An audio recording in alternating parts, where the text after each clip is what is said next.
स्वागत है दोस्तों, एक बार फिर से आपका योगेंद्र टाइम प्लेटफॉर्म पे। इस 5वें सेशन को प्रस्तुत करते हुए हमें बेहद खुशी हो रही है। जिस तरीके से 4 सेशन आपके लिए उपयोगी साबित हुए हैं, उसी तरीके से हमें पूरा विश्वास है कि ये 5वां सेशन भी महत्वपूर्ण साबित होगा। दोस्तों, हमने पहले सेशन में आपसे चर्चा की थी संविधान के विभिन्न भागों एवं महत्वपूर्ण अनुच्छेदों के बारे में। दूसरे सेशन में हमने बात की थी संविधान से संबंधित 12 अनुसूचियों के बारे में, क्या क्या प्रावधान है। अनुसूची 1 से लेकर अनुसूची 12 तक हमने उस पर विस्तृत चर्चा की थी। फिर सेशन हमारा तीसरा पेश किया गया, जिसमें हमने बात की संविधान के जो विभिन्न पार्ट्स हैं, विभिन्न स्पेशलिटीज हैं, वो कहां किन किन देशों से ली गई हैं, उस पर हमने विस्तृत चर्चा की। फिर चौथे सेशन में हमने बात की संविधान सभा ने काम को सरल करने के लिए कुछ समितियों का गठन किया। उन समितियों ने किस तरीके से काम किया, इसके बारे में जाना।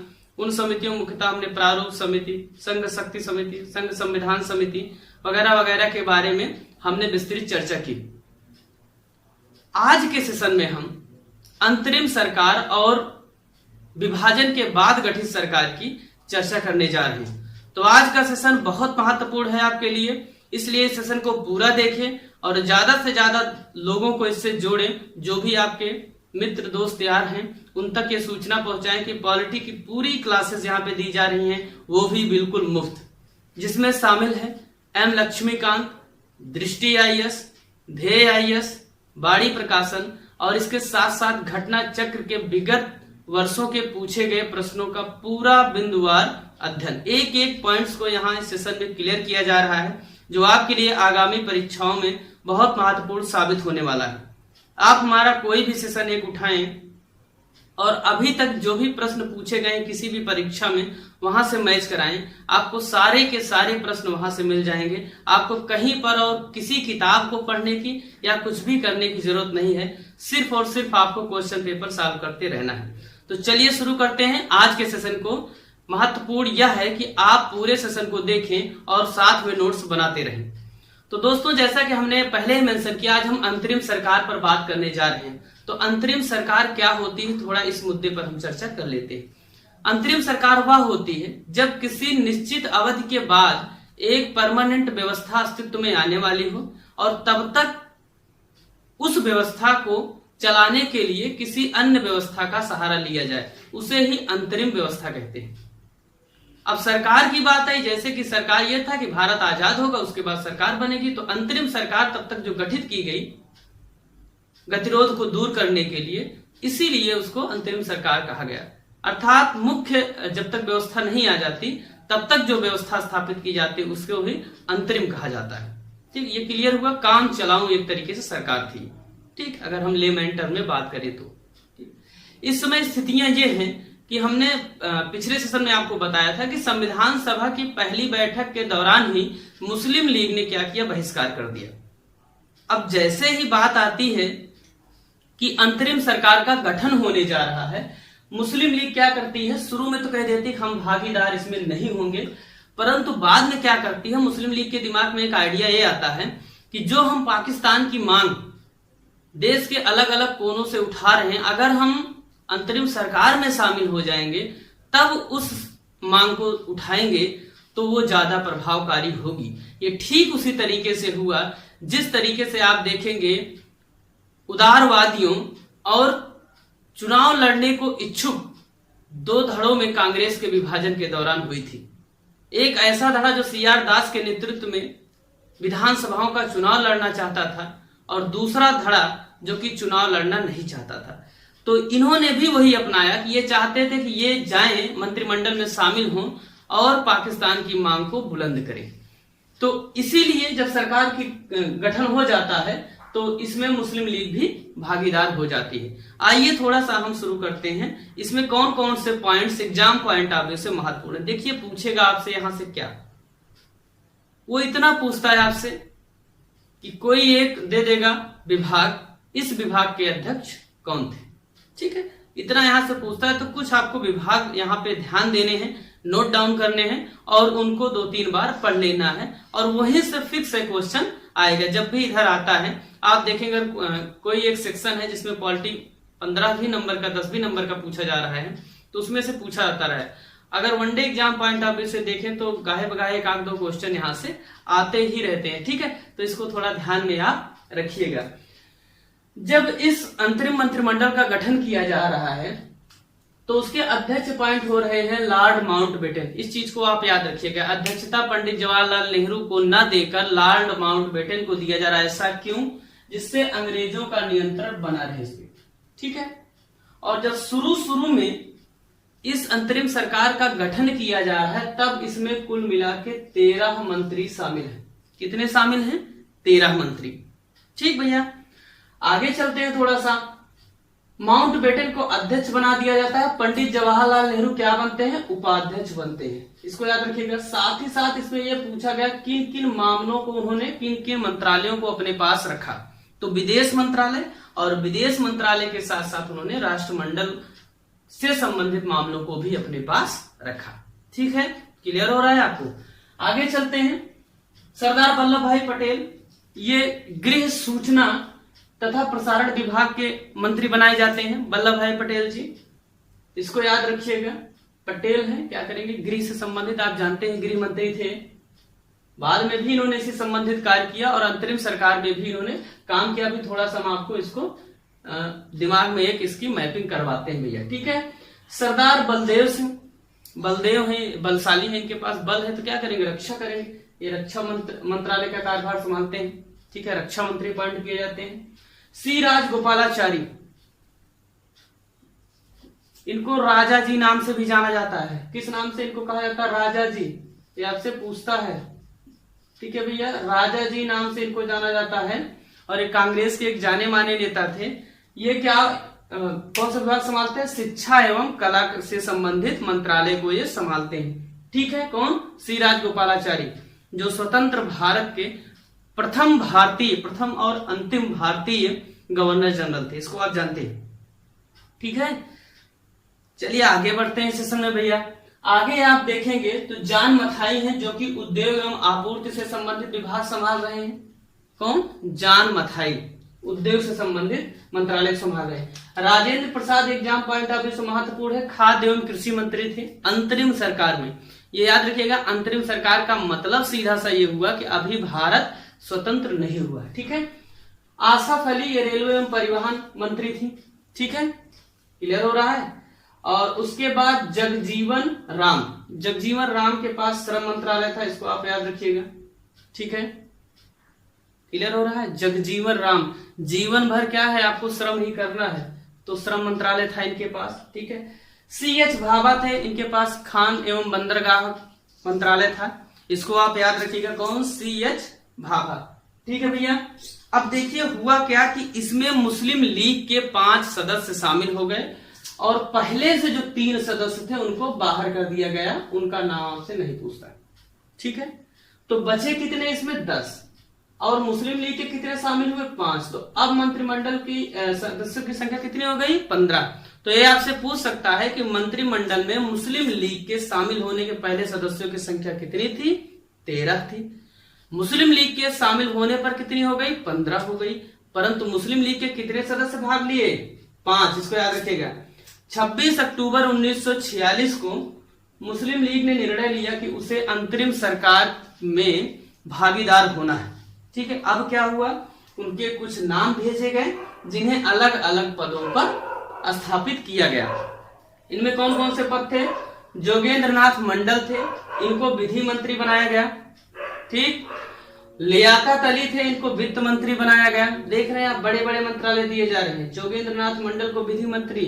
आपसे ऑप्शन देता है निम्नलिखित में से अंतरिम सरकार में शामिल कौन सा व्यक्ति लीग से संबंधित था, तो इसमें नाम दिया जाता है, ठीक है। उसमें जोगेंद्रनाथ मंडल का नाम प्रायिकता के तौर पे रखा जाता है क्योंकि ये नाम ऐसा लगता है जैसे कोई कांग्रेसी लीडर हो, परंतु किसके लीडर हैं? मुस्लिम लीग के, ठीक है। आई चंद्रीकर थे, वाणिज्य मंत्री थे। अब्दुल रब निस्तार थे, संचार मंत्री थे, निस्तार संचार याद कर सकते हैं आप। गजनफर अली ये स्वास्थ्य मंत्री थे, ठीक है। क्लियर हो रहा है मामला? जोगेंद्रनाथ मंडल विधि मंडल है, विधि बनाएंगे, ठीक है। लियाकत अली बहुत ज्यादा पूछा जाता, क्या थे? वित्त मंत्री थे। आप देख रहे हैं जो बड़े बड़े विभाग हैं वो किसके पास हैं? मुस्लिम लीग के पास। अब होगा क्या? ये लोग कुछ पारित करेंगे, ये लोग पैसा ही नहीं देंगे। क्यों? क्योंकि पैसा इन्हीं के पास है, वित्त मंत्रालय इन्हीं के पास है। स्वास्थ्य के क्षेत्र में काम नहीं करेंगे, कांग्रेस की छवि खराब होगी। विधि है, जो पाएंगे इधर उधर बनाएंगे, ठीक है ना। तो इन्होंने किया क्या मुस्लिम लीग के सदस्यों ने कि जब इनकी मांग नहीं मानी जाने लगी पाकिस्तान की, तो इन्होंने काम में क्या किया, अड़ंगा डालना शुरू किया, ठीक है। तो इसके माध्यम से हुआ है कि अंतरिम सरकार पूर्णतया असफल हो गई, कोई काम ही नहीं हो रहा था, एक दूसरे के विरोध में सदस्य शामिल हो गए। तो इस तरीके से अंतरिम सरकार जिस मंशा से स्थापित हुई थी वो उसमें पूर्णतः असफल हो गई, ठीक। अब हुआ क्या, इसी के दौरान भारत स्वतंत्रता अधिनियम 1947 पारित किया गया, जिसमें पाकिस्तान और भारत नामक दो देशों के सृजन की बात कही गई। अब दो नए देश बन गए, मुस्लिम लीग कहां चली गई, पाकिस्तान। अब भारत में फिर से मंत्रिमंडल का पूरा गठन किया गया एक सरकार के रूप में, ठीक है। अब की जब सरकार बनती है तो फिर से लॉर्ड माउंटबेटन को क्या बनाया जाता है, अध्यक्ष बनाया जाता है। परंतु याद रखिएगा कुछ दिनों तक लॉर्ड माउंटबेटन इसके अध्यक्ष रहे और उसके बाद सी राजगोपालाचारी जो कि प्रथम भारतीय गवर्नर जनरल थे, उन्होंने सरकार की अध्यक्षता की, ठीक है। तो अध्यक्ष आप याद रखिएगा। जवाहरलाल नेहरू जी को उपाध्यक्षता के साथ साथ विदेश, कॉमनवेल्थ, विज्ञान एवं शोध मंत्रालय भी दिया गया। इसको याद रखिएगा। ये प्रधानमंत्री घोषित कर दिए जाते हैं अंतरिम सरकार में कि भारत के प्रधानमंत्री पंडित जवाहरलाल नेहरू होंगे। इसीलिए आप देखते हैं कि जवाहरलाल नेहरू जी जो है लंबे समय तक प्रधानमंत्री रहे हैं, ठीक है ना। इन सब चीजों को आप थोड़ा सा दिमाग में बैठाए रखिएगा, यहीं से उनकी यात्रा शुरू हो जाती है। उसके बाद आप देखेंगे सरदार वल्लभ भाई पटेल हैं, गृह, सूचना एवं प्रसारण मंत्रालय के साथ साथ राज्यों से संबंधित मामले भी इनके पास स्थित हैं, ठीक है। इनको क्या कहा जाता है, आयरन मैन, वल्लभ भाई पटेल को, ठीक है। भारत के एकीकरण के लिए जाना जाता है। इस सब चीजों को आप याद रखिएगा। इसको क्या है कि सीधे फैक्चुअल इंफॉर्मेशन के तौर पर आपसे पूछ लिया जाता है और आप थोड़ा सा मिस कर जाते हैं। बलदेव सिंह वहां भी रक्षा कर रहे थे, यहाँ भी क्या करेंगे, रक्षा ही करेंगे। याद रखिएगा ये क्रम जो लिखा गया है एक किताबी क्रम से अलग है, जिससे आपके माइंड में इसकी एक मैपिंग तैयार हो सके, उसी क्रम के अकॉर्डिंग लिखा गया है। जान मथाई आप देखेंगे रेलवे एवं परिवहन मंत्री है यहाँ पे, जबकि आप देखेंगे जब अंतरिम सरकार बन रही तो जान मंत्री वाणिज्य, ये उद्योग एवं आपूर्ति, व्यापार से संबंधित कुछ मामला इस देखरेख करते थे। क्या था, उद्योग एवं आपूर्ति संबंधित। यहाँ पे क्या देखरेख कर रहे हैं, रेलवे एवं परिवहन से संबंधित। तो इन सब कुछ चीजों को आप ध्यान रखिएगा जो यहाँ से जाने पर वहां तेजी से बदल रही है, ठीक है भैया। आगे देखेंगे डॉक्टर राजेंद्र प्रसाद को ये खाद्य एवं कृषि मंत्रालय वहां भी संभाल रहे थे और यहाँ भी संभाल रहे हैं, ठीक है। डॉक्टर राजेंद्र प्रसाद को हमने पिछले सेशन में बताया था आपसे कि बिहार का गांधी इन्हें कहा जाता है, ठीक है। राजेंद्र बाबू इनका उपनाम था। चंपारण आंदोलन में गांधी के रुकने की व्यवस्था, वहां आंदोलन को पूरा शुरू करने की व्यवस्था की देखरेख इन्होंने ही की थी, ठीक है। उसके बाद आप देखेंगे जगजीवन राम, मैंने बताया जीवन भर आपको क्या करना है, श्रम करना है। ये ऐसे पॉइंट्स है जो ट्रिक नहीं है, लेकिन आपकी एक माइंड मैपिंग की जा रही है और यही चीजें आपके दिमाग में बैठेंगी और एग्जाम में आप तुरंत आप क्वेश्चन को टैकल करने में सफल होंगे, ठीक है भैया। CH भाभा क्या कर रहे हैं, यहाँ वाणिज्य मंत्रालय संभाल रहे हैं, ठीक, क्लियर हो रहा है। एक मोस्ट इंपॉर्टेंट है मेरे हिसाब से श्यामा प्रसाद मुखर्जी, बहुत ज्यादा चर्चा में है क्योंकि सरकार ने 6 साल का कार्यकाल पूरा कर लिया। यूपी में भी सरकार इन्हीं से संबंधित दल की है। तो श्यामा प्रसाद मुखर्जी उद्योग एवं आपूर्ति मंत्री थे भारत सरकार में। कौन से मंत्री थे, उद्योग एवं आपूर्ति मंत्रालय इनके पास था, ठीक है, जो इनके पहले जान मथाई के पास था अंतरिम सरकार के दौरान, ठीक है। तो श्यामा प्रसाद मुखर्जी क्या हुए, उद्योग एवं आपूर्ति मंत्री, ठीक है। उसके बाद भैया राजकुमारी अमृता कौर, ये किस पद पर थी, स्वास्थ्य मंत्री थी, बहुत इंपॉर्टेंट है, ये पूछा जाता है। RK षणमुगम चेट्टी, ये कौन थे, वित्त मंत्री थे, याद रखिएगा, क्या थे, वित्त मंत्री थे, सब पूछे जाते हैं। भीमराव रामजी अंबेडकर विधि मंत्री थे, इसको आप याद रखिएगा। इन्हें आधुनिक मनु के नाम से भी जाना जाता है। संविधान का शिल्पकार कहा जाता है, संविधान का निर्माता कहा जाता है, ठीक है। विश्व में सबसे ज्यादा डिग्री धारक थे एक समय, 64 से ज्यादा डिग्रियां इनके पास थी, ठीक है।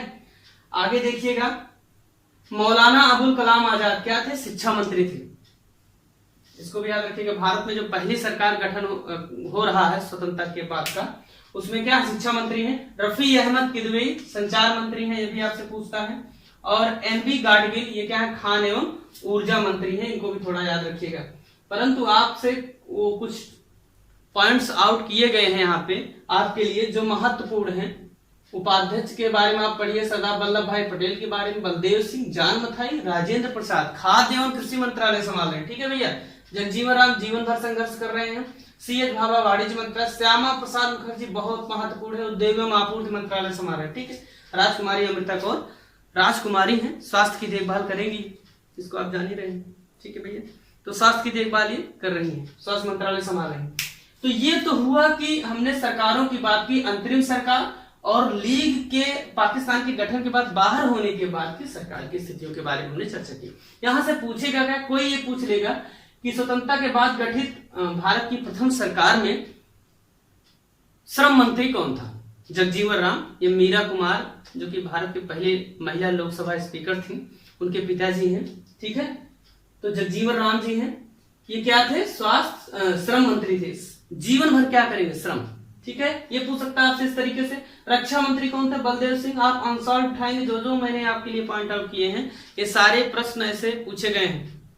और आप जब एक बार इस सेशन को अटेंड कर लिए पूरा, और जो भी चीजें अभी आप आगे देखेंगे उसके बाद आपको एकदम क्लियर हो जाएगा किस तरीके से क्वेश्चन पूछा जाता है और कैसे क्वेश्चन करना है। देखते ही आपको आगे टिक करके बढ़ चलना है। कुछ महत्वपूर्ण प्रश्न हैं जो संविधान सभा से संबंधित है, जो सामान्यतः आपको जानने चाहिए, एग्जाम में आपसे पूछा जाता है और आप कंफ्यूज रहते हैं, अलग अलग किताबों में अलग अलग जगहों पर अलग अलग उसको देते हैं और कुछ चीजें आपको मिलेंगी नहीं कहीं। तो थोड़ा सा वो इसके हिसाब से कि आपको चूंकि संविधान के बारे में पढ़ रहे हैं तो एक भारतीय होने के नाते आपका कर्तव्य बनता है थोड़ा सा उन पॉइंट्स पर ध्यान दें। चूंकि अभी तक जो हमारा सेशन स्टार्ट हुआ उसमें हमने क्या किया, प्रारंभिक बातों को आपको दिया है। अभी हम मुख्य पॉलिटी के पोर्शन में नहीं चले हैं, ठीक है, जो कि सामान्यतः प्रियम्बल से, प्रस्तावना से शुरू होती है। अभी हमने आपको बाहर की किताब के बारे में बताया कि इसकी क्या क्वालिटीज हैं, इसमें क्या क्या वो चीजें हैं जिनको सामान्यतः लोग नहीं पढ़ाते हैं और यहाँ से क्वेश्चन जब पूछे जाते हैं आपके गलत हो जाते हैं। तो अगर अभी तक आपने हमारे सेशन को शेयर नहीं किया तो शेयर करिए ज्यादातर लोगों को और इसे जोड़िए जिससे वो भी इसका फायदा ले सके। आइए बात करते हैं संविधान सभा के महत्वपूर्ण फैक्ट के बारे में। संविधान सभा का प्रतीक जो हमने पिछले सेशन में आपसे प्रश्न किया था क्या थी? हाथी। इसको याद रखिएगा, संविधान सभा के प्रतीक के रूप में हाथी को स्वीकार किया गया था। संविधान सभा में कुल मिलाकर 15 महिलाएं थी, इसको याद रखिएगा, ये बहुत कंफ्यूजिंग है, 12 की किताबें देती हैं। 15 महिलाएं थी, ठीक है, जिनमें से 5 सिर्फ उत्तर प्रदेश से थी, ठीक है, 5 उत्तर प्रदेश थी, इसको भी याद रखिएगा। प्रेम बिहारी नारायण रायजादा, ये क्या थे? इन्होंने इसको लिखा था, समझ रहे, सुलेखन किया था, कैलीग्राफर थे। कौन? प्रेम बिहारी नारायण रायजादा। और हिंदी संस्करण, चूंकि मैंने बताया था कि जब संविधान सभा द्वारा संविधान का निर्माण किया जा रहा है वो इंग्लिश में है, उसका हिंदी संस्करण आप देखेंगे 58वें संविधान संशोधन 1987 द्वारा स्वीकार किया जा रहा है, हिंदी संस्करण ट्रांसलेटेड, ठीक है। और इसको किसने लिखा? बसंत कृष्ण वैद्य ने लिखा। तो ये कुछ ऐसे महत्वपूर्ण फैक्ट हैं जो एग्जाम पॉइंट ऑफ व्यू से आपके लिए महत्वपूर्ण है। याद रखिएगा, हिंदी में जब इसको पेश किया जा रहा है 58वें संविधान संशोधन 1987 के द्वारा, ठीक। तो अभी तक के पांचों सेशन आप अगर अभी तक नहीं देखे हैं तो डिस्क्रिप्शन बॉक्स में